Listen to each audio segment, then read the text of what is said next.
Alors, bienvenue à tous. Je rends grâce au Seigneur parce que vous avez répondu à l'appel du Seigneur, de mieux le connaître.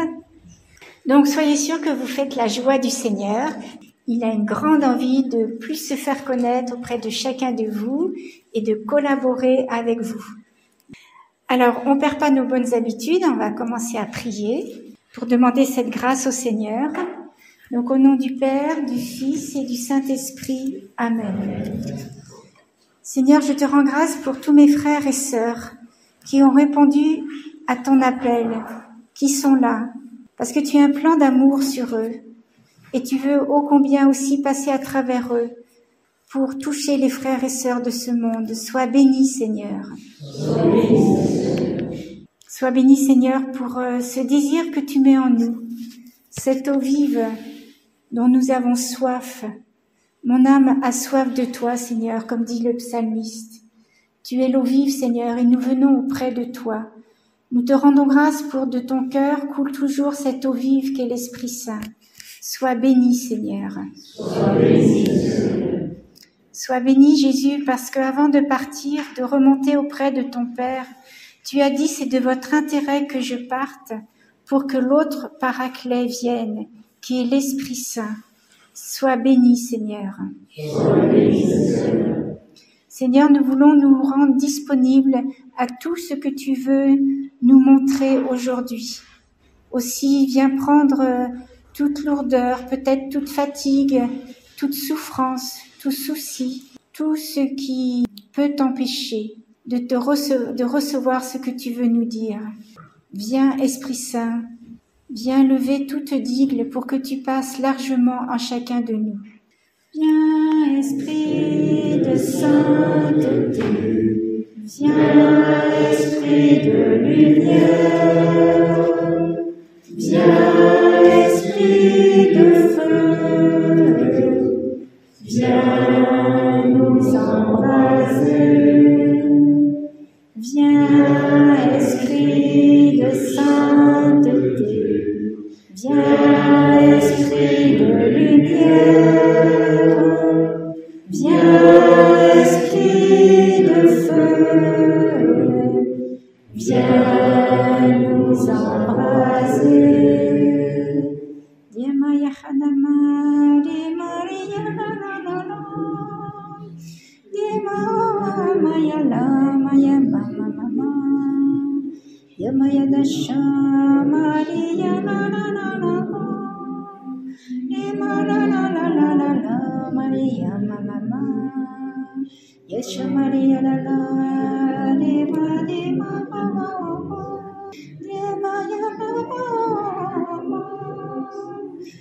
Maya la la la la la, Maya la mama, Yesha Maria la la la mama. J'ai eu l'image d'un paysage où le soleil se levait et donc la lumière éclairait tout le paysage. Et cette lumière était attirante. Amen. Merci Seigneur. Donc le thème de cette année, c'est en Romains 12, 11. Laisse jaillir l'Esprit Saint en toi. C'est le plus beau programme que l'on peut suivre. C'est un parcours que l'on vit. C'est la 4e année que on prend connaissance de plus en plus de l'Esprit Saint. Donc l'année précédente, nous avons évolué comme sur 2 parties, comme sur 2 rails de train.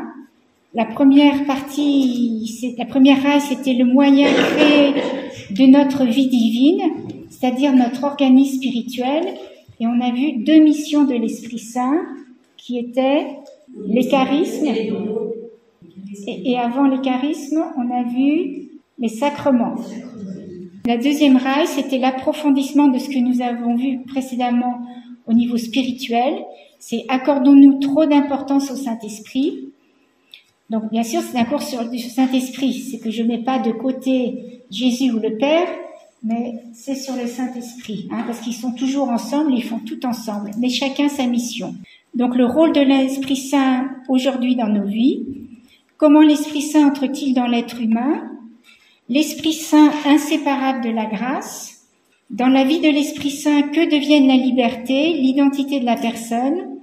Pourquoi avons-nous besoin de l'Esprit Saint pour prier? Et je rappelle qu'on est toujours dans l'année de la prière, donc il y a des grâces à demander et à recevoir. L'Esprit Saint est le grand enseignant, l'Esprit Saint est mon guide intérieur, et comment non seulement collaborer avec l'Esprit Saint, mais vivre une totale dépendance. Cette année, voici les prévisions en début d'année. Il y aura peut-être certainement quelques changements en suivant les inspirations de l'Esprit Saint. Donc nous allons voir les missions invisibles de l'Esprit Saint qui sont les vertus et les dons, comme ça qui compléteront notre organisme spirituel, les fruits de l'Esprit Saint, grandir dans l'onction de l'Esprit Saint, le combat spirituel, les vices, le discernement et le parcours sur l'Esprit Saint finira bien sûr sur Marie et l'Esprit Saint. Alors, nous allons prier ensemble la prière de l'étudiant de saint Thomas d'Aquin, Créateur ineffable, source de lumière et de sagesse, daigne répandre sur mon intelligence un rayon de ta clarté, chasse de moi les troubles ténèbres du péché et de l'ignorance. Donne-moi la pénétration pour comprendre, la capacité de retenir, la méthode et la facilité pour apprendre, l'aisance pour parler. Engage le début, conduis le progrès, couronne la fin, toi qui, vrai Dieu et vrai homme, vis et règne dans les siècles des siècles. Amen. Alors, grande question. Qui est pour vous l'Esprit Saint? Alors voilà une petite histoire bien significative. Un vieil homme, au seuil de sa mort, convoque ses 3 meilleurs amis. Il faut savoir que cet homme est sans descendance. Donc, il dit à ses amis, je vous donne chacun une pièce de monnaie et je donnerai tous mes biens à celui qui, avec cette pièce, achètera de quoi remplir entièrement la maison. Alors le premier achète des ballots de paille, mais il ne parvint à remplir que la moitié de la maison. Le deuxième achète des sacs de plumes, mais il ne réussit qu'à remplir les 3/4 de la maison. Le troisième achète un tout petit objet, une bougie. Il attend la nuit, allume la bougie et toute la maison est éclairée. Ce qui veut dire qu'on peut consacrer de nombreuses années à remplir sa vie de paille et de plumes. Mais lui, le Seigneur, nous propose de remplir notre vie de l'Esprit Saint. Car il faut bien comprendre et savoir qu'en réalité, lui seul peut combler notre vie. Paul demande aux Éphésiens, avez-vous reçu le Saint-Esprit ? Et ils répondent, mais nous ne savons même pas qu'il y a un Saint-Esprit. Selon le mot du père Yves Congar, l'Esprit Saint a longtemps été le grand méconnu. Alors avec le renouveau charismatique, depuis 50 ans, plus de 50 ans environ, le Seigneur donne la grâce de mieux connaître l'Esprit Saint. Et pourtant, dans le credo, qu'est-ce qu'on affirme ? Avec le Père et le Fils, l'Esprit Saint, même adoration et même gloire. Le Concile Vatican II nous dit « Le renouveau charismatique catholique ont contribué à faire redécouvrir l'Esprit Saint au cœur de la vie de l'Église et de l'existence des disciples du Christ. » Voilà. Alors, le monsieur, il dit, l'Esprit Saint, c'est un truc du renouveau, ça. Et la femme qui est en train de mettre de l'essence dans la voiture répond, ben voyons, et l'essence, c'est pour les voitures des autres? Voilà, un peu d'humour. Alors, j'espère que vous savez que le 19 septembre, le Vatican a officiellement approuvé l'accord pour la propagation de la dévotion mariale de la Reine de la Paix à Medjugorje. Et il y a de nombreux passages qui concernent l'Esprit Saint. Donc Marie a dit, si vous avez le don du Saint-Esprit, vous avez tout. Elle invite les fidèles à ne jamais cesser de demander à l'Esprit Saint de descendre sur eux afin de leur dispenser ses dons. Il s'agit même, redit la Vierge, d'une chose essentielle à la vie du chrétien. Commencez à invoquer chaque jour le Saint-Esprit. La chose la plus importante est de prier le Saint-Esprit. Quand le Saint-Esprit se libère en vous, alors tout se transforme et devient clair pour vous, assure-t-elle ainsi dans son apparition du 25 novembre 1983. La Vierge semble se désoler de voir que les chrétiens prient trop peu pour demander à être remplis du Paraclet. Si prier le Paraclet peut sembler abstrait, il est non seulement essentiel, mais surtout vital de s'adresser à lui quotidiennement de la même façon que l'on doit s'adresser au Père et au Fils, car c'est par lui que le chrétien se configure au Christ. La vie chrétienne est donc, avant toute chose, la quête de l'Esprit. Alors, comme vous le savez, vous avez reçu l'Esprit Saint au baptême. Il y a une grâce particulière aussi de libération, de force, quand on reçoit la confirmation. Alors, Jésus a dit à Nicodème, « Ne sois pas étonné si je t'ai dit qu'il vous faut renaître. Le vent souffle où il veut, tu entends le bruit qu'il fait, mais tu ne sais pas d'où il vient ni où il va. Il en est ainsi de tout homme qui est né du souffle et de l'esprit. » En Jean 3, 9, 10. Donc, est-ce que vous êtes conscient qu'à un moment donné, vous êtes né de nouveau et vous êtes né du souffle de l'esprit? Mais posez-vous cette question aujourd'hui, à quelle stature êtes-vous? Parce que vous êtes nouveau-né, enfant, adolescent, adulte. Je vous enverrai par mail la liste. Il y aura 11 versets bibliques sur le rôle de l'Esprit Saint. Et pour ceux qui sont en différé, le trouveront à la fin du diaporama. Alors, on va survoler très rapidement ce que dit la Bible. Dans ces 3 années dernières, on a commencé par approfondir, bien sûr, l'étude biblique. Là, on en est plus au niveau spirituel, mais on se base toujours sur des versets bibliques. Alors, comme vous savez, dès la création, donc dans la Genèse, l'Esprit Saint était présent et a œuvré pour la création. Il nous est dit, l'Esprit planait sur les eaux, en Genèse chapitre 1.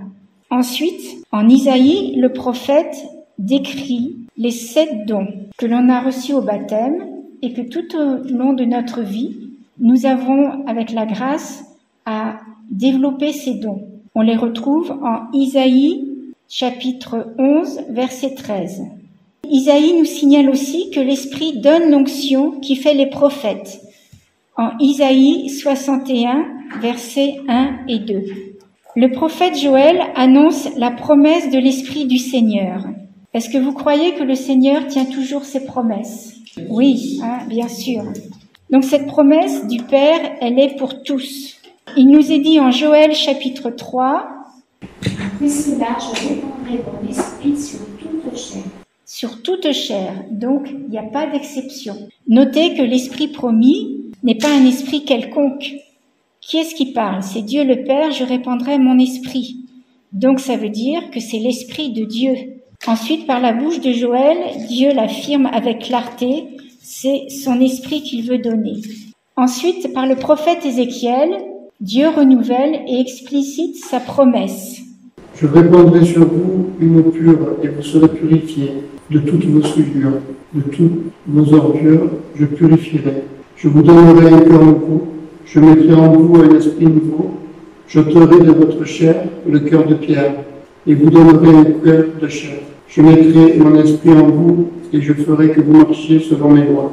Donc on trouve cela en Ézéchiel, chapitre 36, versets 22 à 27. Donc il faut bien comprendre que par le don de Dieu le Père, par le don de l'Esprit Saint, l'Esprit veut transformer notre cœur. Et il veut nous donner aussi la grâce de l'aimer et de le servir fidèlement. Et il veut nous libérer de tout ce qui nous a servi, tout ce qui nous enchaîne, et nous ramener dans notre véritable patrie, dans notre vraie demeure. Alors sachez que l'Esprit Saint n'a pas peur des obstacles qu'il peut trouver en nous. Il agit dans le cœur de l'homme comme l'eau sur le sol desséché par des années sans pluie. Si on le laisse faire, à lui, tout est possible. Et il rend notre cœur malléable, meuble, souple. Il change notre cœur de pierre en cœur de chair et la mort en vie. Mais il le fait toujours avec notre collaboration. Jamais il fracturera la porte de notre cœur pour entrer.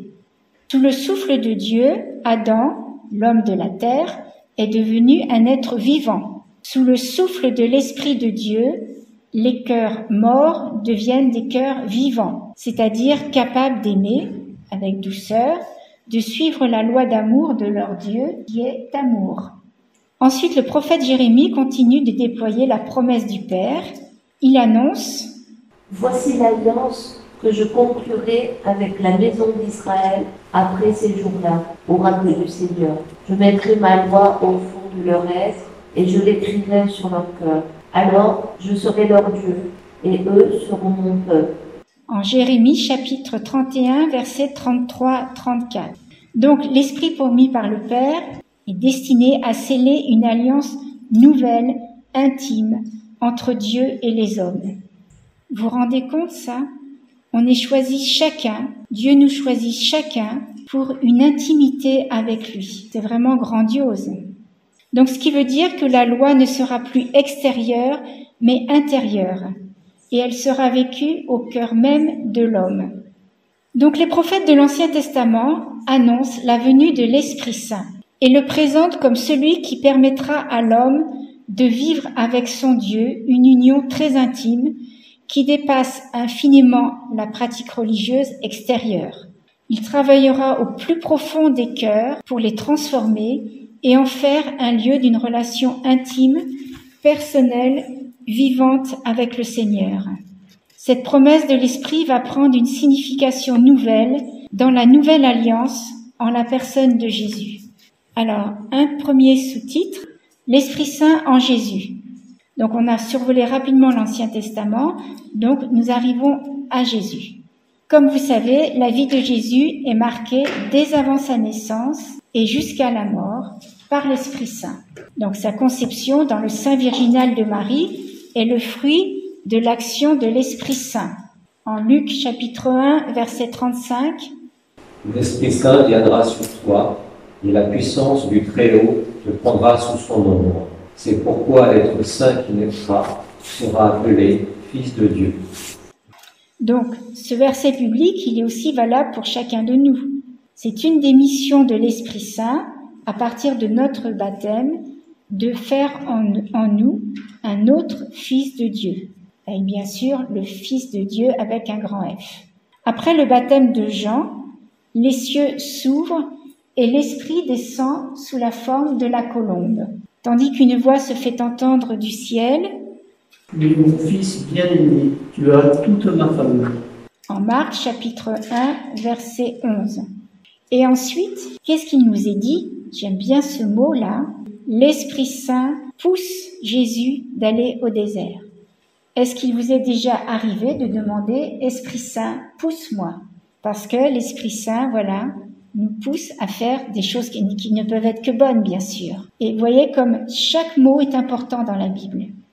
Ensuite, dans la synagogue de Capharnaüm, Jésus reçoit le livre et il ouvre sur le passage d'Isaïe 61 qui parle du Messie. L'Esprit du Seigneur est sur moi parce qu'il m'a consacré par l'onction pour porter la bonne nouvelle aux pauvres. Il m'a envoyé annoncer aux captifs la délivrance et aux aveugles le retour à la vue, renvoyer en liberté les opprimés, proclamer une année de grâce du Seigneur. On le trouve en Luc chapitre 4, verset 18. Les anciens vous rappelaient que je vous avais conseillé de mettre ce verset dans un endroit chez vous où vous pouvez ne pas le rater. Parce que chaque matin, vous priez avec ce verset et vous êtes sûr que le Seigneur va faire des merveilles à travers vous auprès de vos frères et sœurs. Luc 4, 18. Donc, dès le début de la mission de Jésus, le cadre est posé. Jésus a la plénitude de l'Esprit Saint. Et cette plénitude, bien sûr, lui est donnée pour annoncer la bonne nouvelle. Alors, que va faire Jésus sous l'action de l'Esprit Saint? Ce que l'on voit dans les évangiles. Déjà, Jésus choisit ses apôtres. On voit combien il prie.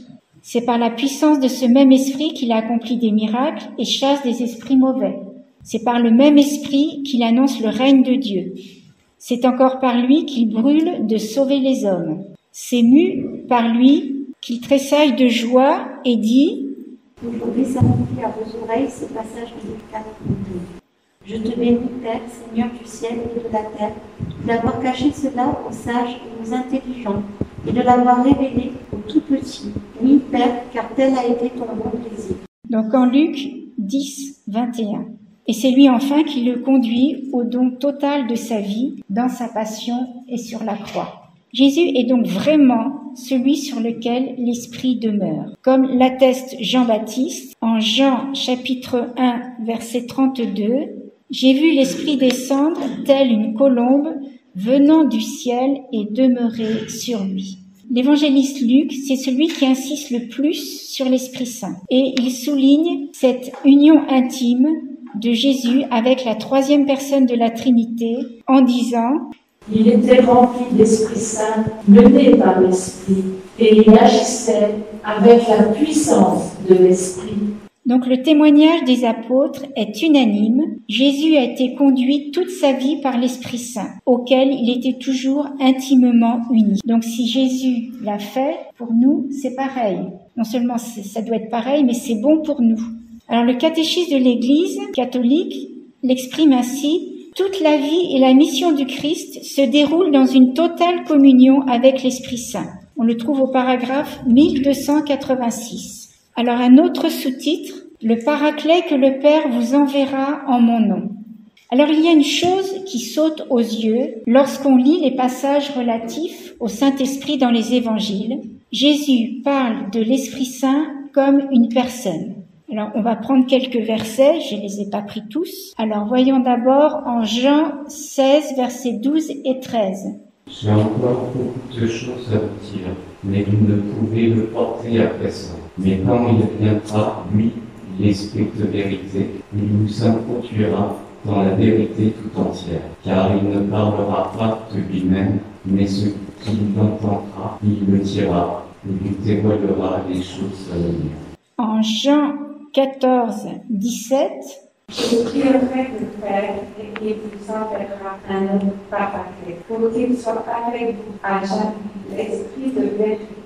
En Jean chapitre 14, verset 26. Le Paraclet, l'Esprit Saint que le Père enverra en mon nom, lui vous enseignera tout et nous rappellera tout ce que je vous ai dit. Vous vous rendez compte? Lui vous enseignera tout et vous rappellera tout ce que je vous ai dit. En Matthieu 26. Allez de toutes les nations, faites des disciples, baptisez-les au nom du Père, du Fils et du Saint-Esprit. Encore une référence en Actes chapitre 1 verset 4. Alors il rejoignit de ne pas éloigner de Jérusalem, mais d'y attendre ce que le Père avait promis.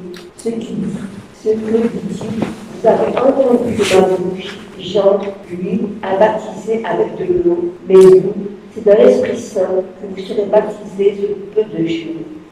Donc ces paroles de Jésus montrent avec clarté que l'Esprit Saint est une personne. Et c'est important d'en prendre bien conscience. L'Esprit Saint n'est pas une force, une énergie, une entité vague et impersonnelle, c'est quelqu'un. Et quelqu'un, donc, qui entend, qui parle, qui enseigne, qui rappelle, qui défend, qui dévoile, qui console, qui a des émotions. Puisque l'Esprit Saint est une personne, cela signifie que nous pouvons avoir avec lui une relation personnelle. Nous pouvons lui parler, nous pouvons le prier, nous avons à être à son écoute, nous pouvons lui demander son aide. Donc, l'Esprit Saint nous est donné de la part de Jésus pour nous aider à vivre à sa suite, à comprendre ses paroles, à aimer comme Jésus lui-même a aimé. Par nous-mêmes, bien sûr, nous ne le pouvons pas. C'est une grâce, des grâces à demander. Alors, l'Esprit Saint est amour, un autre sous-titre. Dans sa magnifique encyclique sur l'Esprit Saint, Jean-Paul II affirme avec force que l'Esprit est L'amour personnel entend l'Esprit du Père et du Fils. C'est pourquoi ils sont les profondeurs de Dieu, en tant qu'amour don, incréé, amour personne et amour don. Alors là, il est précisé amour-don, parce que dans le vocabulaire du monde, amour est bafoué. Il arrive que le sens de l'amour soit pris, c'est l'amour pour moi, alors que l'amour, c'est toujours un don, pour aimer l'autre. Donc cette encyclique s'appelle « C'est Dominum et Vificantem ». Donc en Dieu Trinité, l'amour est une personne. Je vous invite à vous arrêter sur cela. L'amour est une personne, c'est l'Esprit Saint. Et s'ouvrir à l'Esprit Saint veut donc dire s'ouvrir à l'amour. Et l'Esprit Saint, l'amour, est la base de tout amour humain, que ça soit l'amour d'un mari avec la femme, des parents avec les enfants, de l'amitié fraternelle entre frères et sœurs. Voilà, il est la source de tout amour. Et combien nous avons à nous appuyer sur lui, à lui demander de nous aider dans ses amours. Il est vraiment celui dont nous avons besoin pour aimer. Et saint Paul le confirme en disant en Romains 5:5, l'amour de Dieu a été répandu dans nos cœurs par l'Esprit Saint qui nous a été donné. Donc, cet amour est dans notre cœur, il nous est donné. Ça, c'est une référence à apprendre par cœur et qui est facile, Romains 5:5. Donc, soyez sûrs, frères et sœurs, qu'on ne peut pas aimer vraiment sans l'Esprit Saint. Le rôle de l'Esprit Saint est de nous conformer à l'amour, de nous configurer à Jésus. Vous vous en doutez que cet amour ne doit pas se limiter à ceux que nous choisissons, ceux avec qui nous avons des affinités, nos amis, nos familles. Jésus nous demande d'aimer tous les hommes, et même il nous demande d'aimer nos ennemis et de prier pour nos persécuteurs. Vous avez entendu ce qu'il a dit. Tu aimeras ton prochain et tu haïras ton ennemi. Eh bien moi je vous dis, aimez vos ennemis et priez pour ceux qui vous persécutent afin de devenir fils de votre Père qui est aux cieux. Car il fait lever son soleil sur les méchants comme sur les méchants et tomber la pluie sur les justes et sur les injustes. Car si vous aimez ceux qui vous aiment, quelle récompense aurez-vous? Les publicains et les pécheurs n'en font-ils pas autant? Vous donc vous serez parfaits comme votre Père céleste est parfait. En Matthieu 5, versets 43-48. Donc ça peut être qu'une grâce. Autre sous-titre, l'Esprit est don. Donc vous savez que le Père engendre le Fils de toute éternité et le Fils se donne à lui dans un mouvement d'amour infini. Et ce don d'amour mutuel que le Père fait au Fils et le Fils au Père est l'Esprit Saint. Parce que l'Esprit est don par excellence. Tout découle de ce don originel et incréé. En nous donnant son esprit, selon sa promesse, Dieu se donne réellement à nous. Il ne nous laisse pas orphelins, il ne nous laisse pas seuls et jamais ne nous abandonnera. Il est avec nous pour toujours. L'Esprit Saint est avec nous pour toujours. Et par l'Esprit Saint, nous devenons des fils et des filles du Père. Donc, en Galates chapitre 4, verset 6, il nous est dit: la preuve que vous êtes des fils, c'est que Dieu a envoyé dans nos cœurs l'esprit de son Fils qui crie « Abba, Père ». Je vous invite aussi à vous arrêter, à méditer ce verset qui est vraiment fort et de réaliser, de méditer que nous sommes fils ou filles de Dieu le Père. Qui sommes-nous pour que Dieu le Père nous ait choisis chacun pour être son enfant et a fait tout pour cela, pour que nous le soyons. En Actes 1:8, il nous est dit « Je vais envoyer sur vous ce que mon Père a promis. » Et cette parole se réalise à la Pentecôte.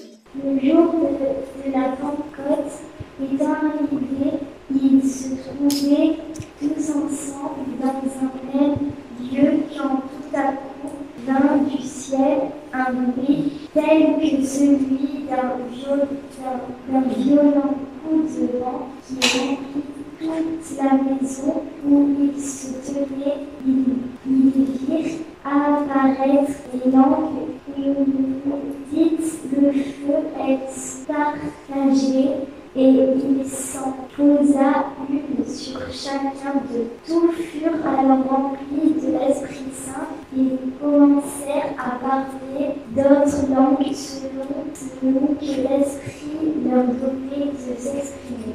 Voilà, donc le récit de la Pentecôte, c'est là où l'Esprit se donne. Donc maintenant, on va écouter le chant que je vous ai envoyé.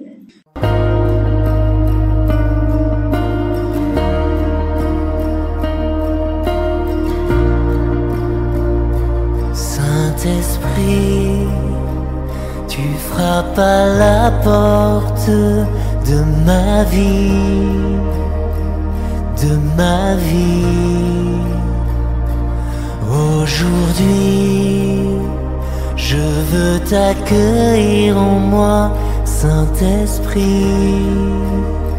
Saint-Esprit, j'ouvre mon cœur, brise l'armure.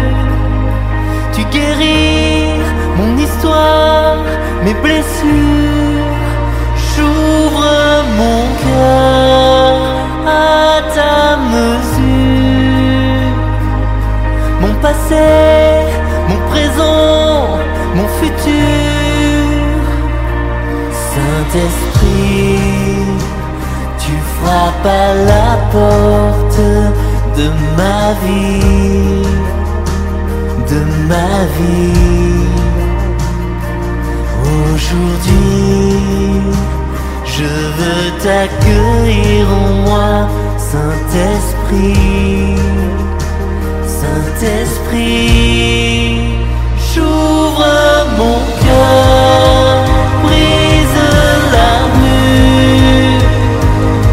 Tu guéris mon histoire, mes blessures. J'ouvre mon cœur à ta mesure. Mon passé, mon présent, mon futur. J'ouvre mon cœur, brise l'armure. Tu guéris mon histoire, mes blessures. J'ouvre mon cœur à ta mesure. Mon passé, mon présent, mon futur. Oh, oh,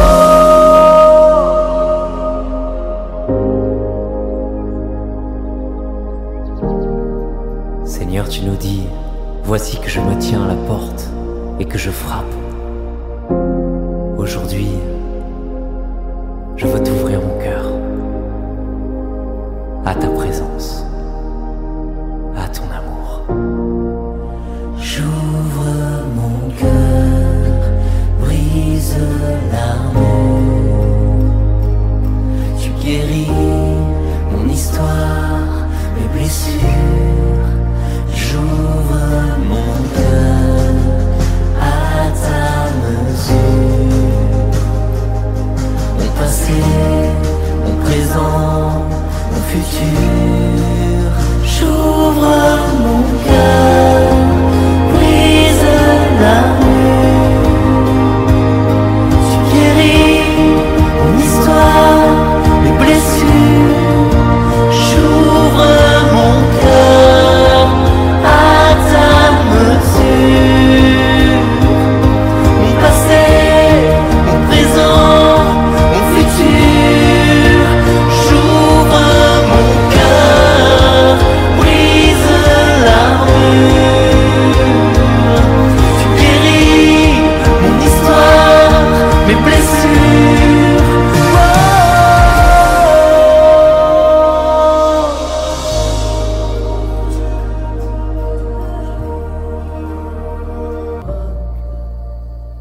Ça va? On continue? Alors un autre sous-titre, un baptême de feu qui continue aujourd'hui. Alors la promesse de Jésus se réalise dans le feu, selon la prophétie de Saint Jean-Baptiste. Il nous dit, Lui vous baptisera dans l'Esprit Saint et de feu. en Matthieu chapitre 3 verset 11, l'amour transforme tout, régénère, recrée en profondeur. Et c'est incroyable à la Pentecôte. Les apôtres en un instant sont devenus des hommes nouveaux. Ils sont transfigurés, on peut dire. Hommes nouveaux, c'est Éphésiens 4, 24. L'Esprit Saint leur est donné non pas d'une manière collective, mais individuelle. Parce que l'amour de Dieu n'est pas pour un peuple, il est pour chacun en particulier. Et pourquoi je dis ça? Parce que la Bible nous précise qu'il se pose sur chacun une langue de feu. Alors leur intelligence, leur volonté, leur liberté, leur cœur sont changés par la puissance de l'Esprit Saint. Alors cette nouvelle naissance ne se manifeste pas seulement parce qu'ils parlent d'autres langues qu'ils ne connaissaient pas auparavant, Ce qui est extraordinaire, c'est qu'ils sortent du cénacle et qu'ils parlent. Parce qu'ils étaient enfermés, ils avaient peur de subir le même sort que Jésus. Et la Pentecôte arrive, le feu de l'Esprit Saint descend sur eux, et oubliez les peurs, oubliez les doutes. Ils sortent, et c'est avec assurance désormais que les apôtres vont se mettre à témoigner. Mais l'action de l'Esprit Saint ne se limite pas là. Il se manifeste dans le fait que par son action, leurs auditeurs entendent leurs paroles et qu'elles les touchent au plus profond de leur cœur. Au point qu'à la fin du discours de Pierre, les auditeurs demandent « Frères, que devons-nous faire ?» Pierre leur répondit « Repentez-vous et que chacun de vous se fasse baptiser au nom de Jésus-Christ pour la rémission de ses péchés, et vous recevrez alors le don du Saint-Esprit. » Acte 2, versets 37-38. Et qu'est-ce qui arrive? Plus de 3000 personnes demandent et reçoivent le baptême ce jour-là. La Pentecôte est l'acte de naissance de l'Église. Elle est née de l'action de l'Esprit Saint dans le cœur et la vie des apôtres. Et désormais, l'Esprit Saint va reposer sur l'Église comme il l'a fait sur Jésus pendant sa vie terrestre. Alors, est-ce que vous avez bien fait attention? Que répond Pierre en premier lors de la Pentecôte à ses auditeurs? Repentez-vous. Le premier pas est le repentir. Ce qui est essentiel, c'est la pureté de l'âme. Et la véritable repentance brûle comme un feu dans l'âme. La repentance permet au Saint-Esprit de descendre sur nous pour compléter son action divine. Et quelle est cette action? Elle détruit toutes les impuretés et imperfections qui s'opposent à lui, afin de nous préparer à cette union divine et de vivre une union toujours plus intime.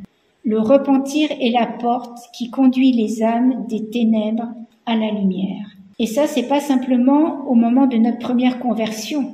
Nous avons à nous repentir régulièrement selon ce que l'on vit. Alors, je vous ai parlé donc de la Pentecôte, l'Église naît. Et l'Église, c'est qui? C'est nous, chacun sans exception. Donc cette puissance que Jésus a manifestée lors de sa vie terrestre, et quelle est-elle d'ailleurs, la puissance de Jésus? Quelle est cette force qu'il avait? La puissance de l'Esprit Saint. La puissance de Jésus, c'est la puissance de l'Esprit Saint. Vous vous rappelez à quelques versets bibliques, Jésus dit « Une force est sortie de moi » et a guéri les personnes. Donc alors, bonne nouvelle frères et sœurs, la puissance de Jésus n'a pas disparu, ni avec l'ascension de Jésus, ni avec la mort du dernier apôtre. Nous, chrétiens, membres du corps du Christ, nous avons cette même puissance et cette même autorité. Marc chapitre 16, versets 17-18. Voici les signes qui accompagnent ceux qui auront cru en mon nom.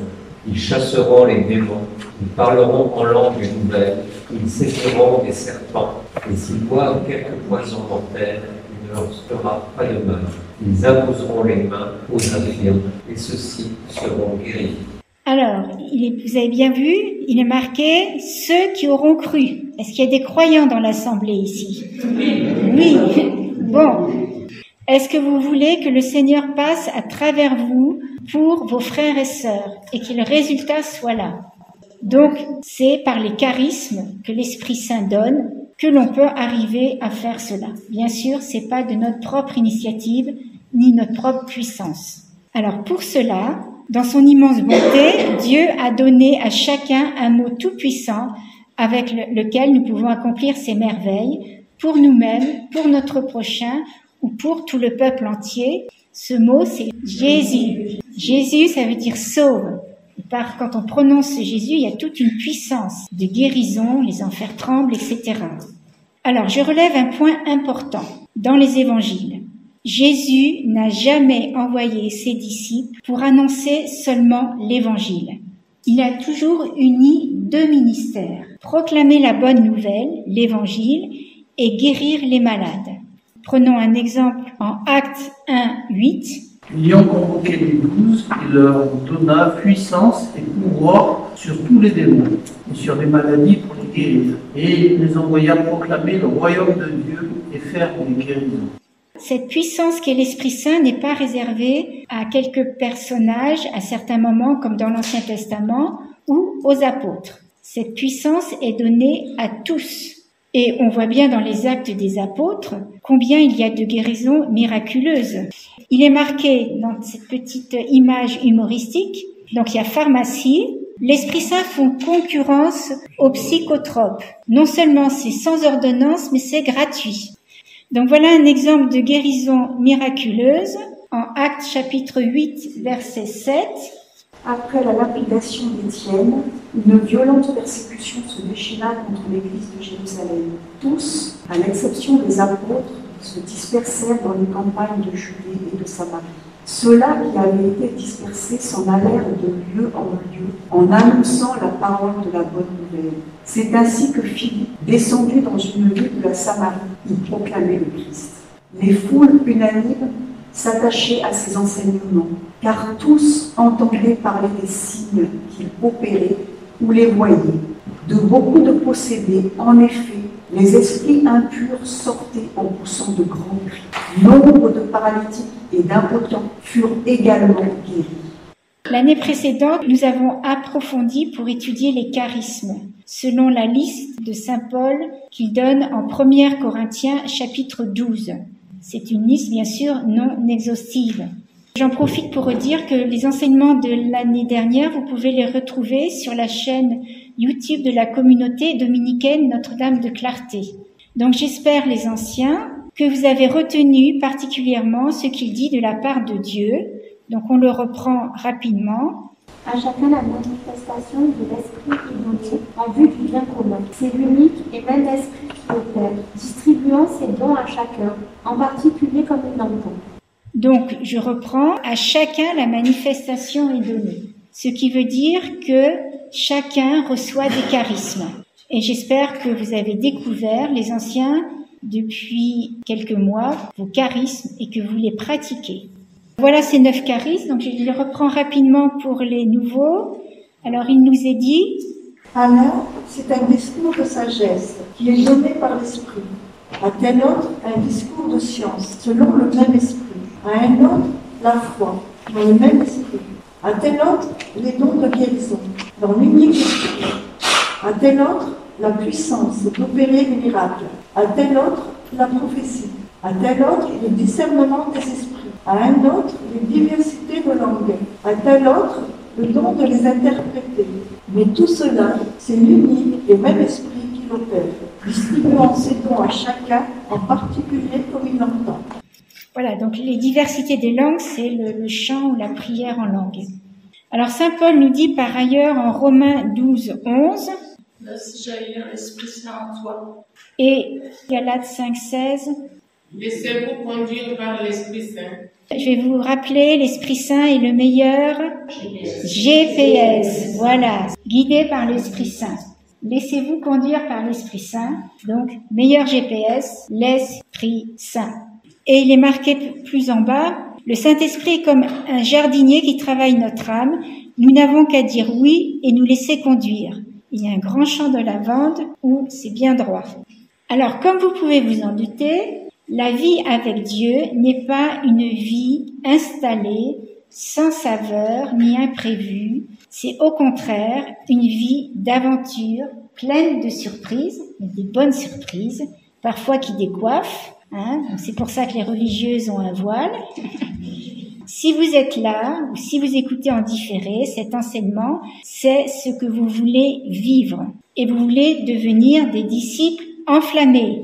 Alléluia, merci Seigneur. Et c'est jamais fini, Mais toujours plus de feu, plus d'Esprit Saint, Seigneur, sur mes frères et sœurs et moi. Alors, nous avions vu quel est le but de la vie chrétienne, ce que nous dit saint Séraphin de Sarov. Le vrai but de la vie chrétienne consiste en l'acquisition du Saint-Esprit de Dieu. Oh, comme j'aimerais, amis de Dieu, qu'en cette vie vous soyez toujours en l'Esprit Saint. À l'époque où nous vivons, on est parvenu à une telle tiédeur dans la foi, à une telle insensibilité à l'égard de la communion avec Dieu, qu'on s'est éloigné presque totalement de la vraie vie chrétienne. Donc saint Séraphin de Sarov, c'est 19e siècle. Alors une autre citation du pape François, l'Esprit Saint ne peut pas être enfermé dans une bouteille, c'est un souffle, un vent, une respiration, et le vent est la seule chose que l'on ne peut pas brider que l'on ne peut pas mettre en bouteille ou en boîte.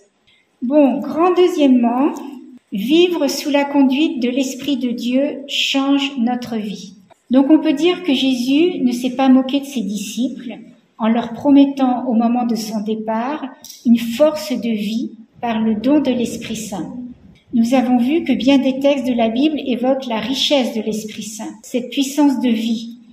Et la séquence de Pentecôte nous le rappelle en parlant de l'Esprit Saint. Il veille ce qui est paré, il guérit ce qui est blessé, il assouplit ce qui est fraise, il réchauffe ce qui est froid, il renvoie ce qui est faussé, il est la lumière de nos cœurs. Le consolateur souverain, l'hôte très doux de nos âmes, l'adoucissante fraîcheur. Le livre d'Isaïe le décrit comme, en chapitre 11, verset 2, un esprit de sagesse et d'intelligence, conseil et de force, connaissance et de crainte du Seigneur, esprit de piété filiale. Est-ce que vous croyez que vous avez besoin de cela dans votre vie? Alors n'hésitez pas à faire appel à l'Esprit Saint dans tout ce que l'on vit. Même faire nos courses, c'est dans les moindres détails de notre vie. Et le psalmiste, psaume 104, verset 30, nous dit que c'est le créateur de vie et qui rend tout neuf. Donc vous voyez qu'il n'y a que des avantages, aucun inconvénient à suivre l'Esprit Saint. Quel cadeau nous a fait Jésus? Quel cadeau il a fait d'abord aux disciples? Il a voulu donner à l'Église naissante, écoutez bien, les biens du ciel, à ceux qui l'enverraient dans le monde entier et à nous aujourd'hui. Il avait promis de donner cet esprit si puissant, capable de faire toutes choses nouvelles. Et c'est ce qui arrive aux apôtres le jour de la Pentecôte. Les apôtres sont remplis de l'Esprit Saint et la bonne nouvelle est entendue par tous. Donc aujourd'hui, frères et sœurs, je le redis, c'est important. Si vous êtes ici ou si vous êtes en train d'écouter cet enseignement, c'est que vous avez entendu la promesse de Jésus en cet esprit si puissant. L'Esprit de Dieu, l'Esprit Saint. Et il veut faire des merveilles non seulement en nous, mais à travers nous. Et toujours nous rendre plus légers. Donc, la grâce baptismale que nous avons reçue rend l'homme pécheur que nous sommes aimable, gracieux aux yeux de Dieu. Elle le justifie, elle le sanctifie, d'où son nom de grâce sanctifiante. Cette grâce est dynamique, on peut dire qu'elle est une vie. Et, écoutez bien, c'est une participation de la vie de Dieu en nous. Vous vous rendez compte de ce que le Seigneur fait à travers nous, ce qu'il nous donne? Alors, comme toute vie, elle tend à croître, à s'épanouir. Et ceci est rendu possible par les vertus théologales qui sont la foi, l'espérance et la charité. Voilà. Ainsi que par les dons et les charismes du Saint-Esprit qui ensemble constituent l'organisme surnaturel reçu au baptême. Donc au jour de notre baptême, l'Esprit de Dieu est descendu sur chacun de nous et a transformé nos vies de chair en vie nouvelle. Et cette vie nouvelle, qu'est-ce qu'elle nous amène? Capable d'aimer, capable de se donner par amour pour tous les hommes, capable de comprendre le mystère de Dieu et de l'annoncer, capable de transformer le monde et de le rendre plus beau, plus juste, plus fraternel, plus conforme au projet de Dieu. Vous vous rendez compte, tout ce que nous pouvons être capables de faire? Je reprends, c'est trop beau. Capable d'aimer, capable de se donner par amour pour tous les hommes, capable de comprendre le mystère de Dieu et de l'annoncer, capable de transformer le monde et de le rendre plus beau, plus juste, plus fraternel, plus conforme au projet de Dieu. Et Dieu veut avoir besoin de chacun de nous pour cela. Il pourrait faire tout seul, mais il ne fait jamais rien tout seul. Il veut toujours notre collaboration, même quand on est enfant. Le Seigneur veut toujours agir avec nous, depuis ton baptême. C'est merveilleux, hein? Alors, Saint Paul écrit en Romains 8:8. Vous n'êtes plus sous l'emprise de la chair, mais sous celle de l'esprit, puisque l'Esprit de Dieu habite en vous. Alors vous allez dire à votre voisin de gauche et droite, l'Esprit de Dieu habite en toi, il veut agir en toi et à travers toi. Alors recevoir l'Esprit Saint, bien sûr, ce n'est pas renoncer à la vie chrétienne, au contraire, c'est la vivre à fond. Vous comprenez bien que le don de l'Esprit Saint change tout dans la vie chrétienne. Il est le souffle, c'est le sens de son nom. Pneuma en grec spiritus en latin, comme dans respiration. Et ce souffle, qu'est-ce qu'il fait? Il veut gonfler nos voiles et nous porter bien plus loin que nous pourrions le faire avec nos propres forces. Mais il y a une décision à prendre, un choix à faire. Il faut renoncer à vouloir mener notre vie par nous-mêmes, selon nos désirs, nos élans, nos sentiments du moment, pour nous remettre totalement à la puissance de l'Esprit Saint. En théorie, c'est facile. L'important, c'est d'essayer de le faire et on avance petit à petit. Donc, il nous faut se laisser conduire par l'Esprit Saint. Sous l'emprise de la chair, je vais plutôt penser à moi et privilégier mon confort, mes sécurités. Sous la conduite de l'Esprit, je vais accepter de sortir de mon moi, de mes habitudes, de mes certitudes, de mon confort, de mes évidences pour m'ouvrir à l'inattendu de Dieu, aux surprises de Dieu, au gré des rencontres et des événements qui se présentent. Quand je suis partie le week-end dernier, donc c'était à l'ouest de la France, je me suis trouvée dans les différents moyens de transport à côté de 3 hommes. Et j'ai eu l'audace de la foi. Faut dire que ça me fait du bien aussi, moi, les cours, parce que je suis la première enseignée, hein. L'Esprit Saint m'a bien inspiré pour commencer la conversation et après on a parlé de Dieu. Eh bien, il y a 2 personnes qui sont parties avec un chapelet et il y a 2 personnes aussi qui sont parties avec l'image de Notre-Dame de Clarté et la prière derrière, où il y a notre site. Et il y a une personne qui a envoyé un mail en disant qu'il avait passé une journée dans la joie et que ça lui permettait de reprendre le désir de se rapprocher de Dieu. Alors c'est pas moi, c'est l'Esprit Saint. Mais vous voyez, si j'avais rien dit, voilà, mais j'ai dit, bon merci Seigneur. C'est vrai que des fois, ça nous arrive, on dit on y va, on n'y va pas, on n'ose pas, on n'a pas l'audace de la foi. Et c'est vrai que depuis quelques années, je prie de plus en plus, Seigneur, donne-moi l'audace de la foi.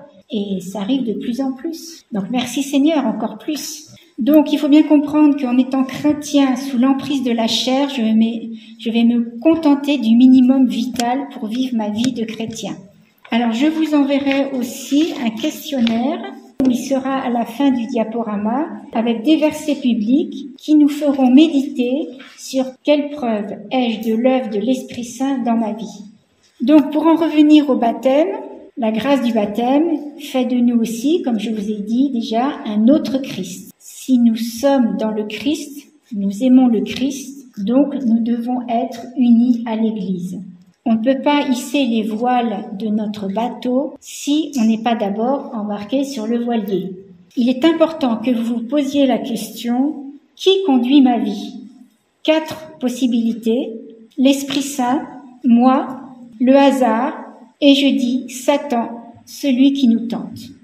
Qui conduit ma vie? Puis, autre question à vous poser, est-ce que vous honorez le Saint-Esprit dans tout ce que vous faites? Et comme je disais tout à l'heure, il n'y a pas le moindre détail de notre vie qui ne l'intéresse pas. Alors on va prendre une image de notre vie pour bien comprendre tout cela. Est-ce que dans votre vie, vous voulez avancer à la rame ou à la voile?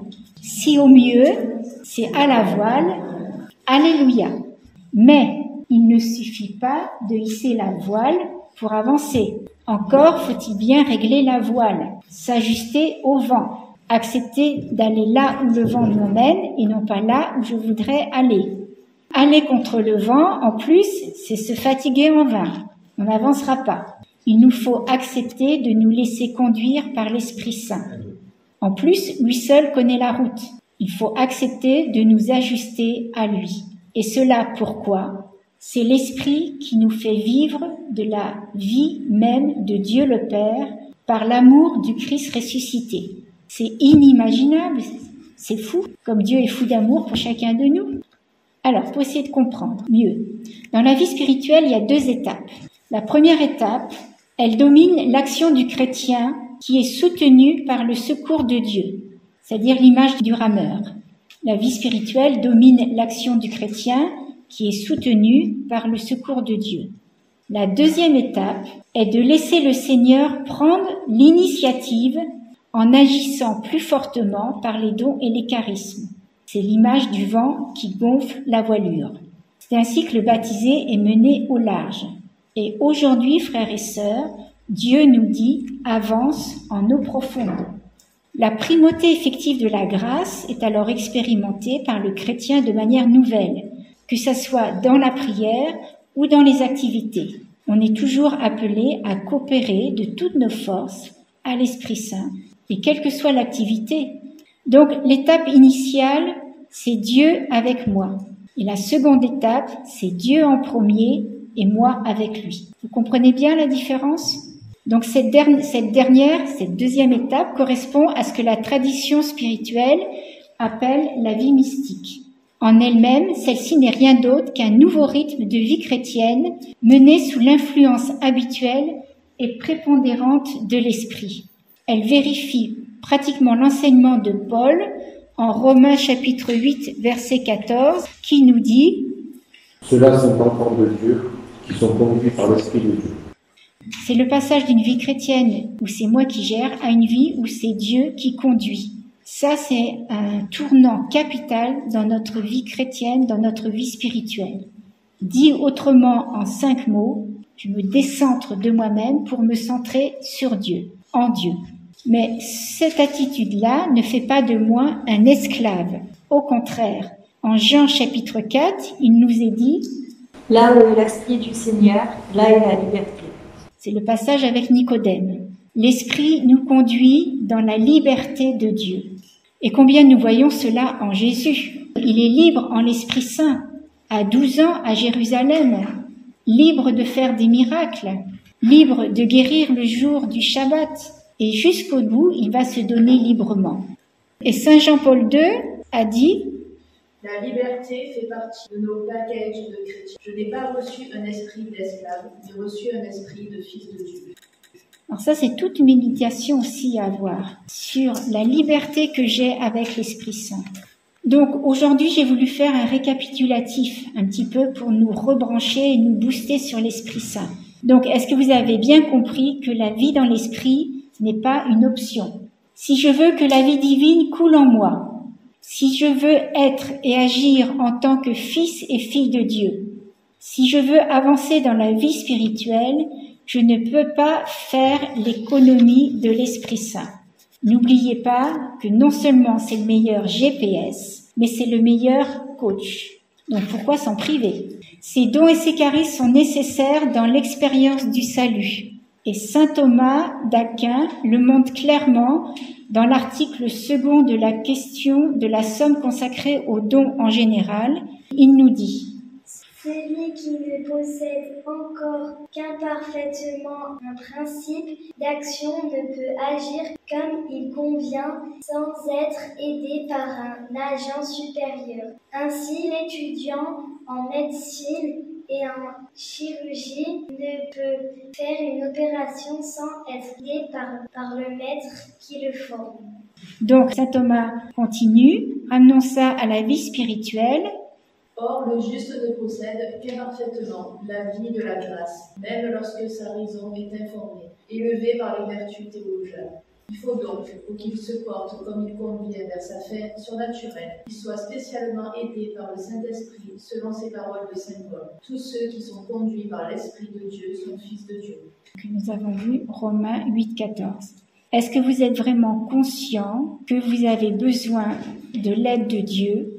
Et c'est particulièrement la mission de l'Esprit Saint pour devenir fils de Dieu, pour nous laisser conduire, pour avancer dans la vie spirituelle. Je vous invite à méditer, à vous arrêter aussi sur cela. Alors, ces enseignements que je vous propose n'ont pas pour but un enseignement intellectuel. C'est important que cela passe dans notre vie, dans le pratico-pratique, si on peut dire. Donc c'est super que vous soyez là, mais voilà, ça ne doit pas s'en arrêter simplement à j'ai passé un bon moment, j'ai appris plein de choses et tout ça. C'est important de reprendre les notes que vous avez prises pour vraiment que ça passe de plus en plus dans notre vie. Parce que vous avez compris, tout est grâce. Comme dit la petite Thérèse, tout est grâce. On n'avance pas dans la vie spirituelle par la force de notre poignet. On avance par les grâces. Et plus nous allons nous ouvrir à l'Esprit Saint, plus nous allons collaborer avec lui et plus nous allons être transformés. Et je vous assure, frères et sœurs, que vous allez voir vos vies changer.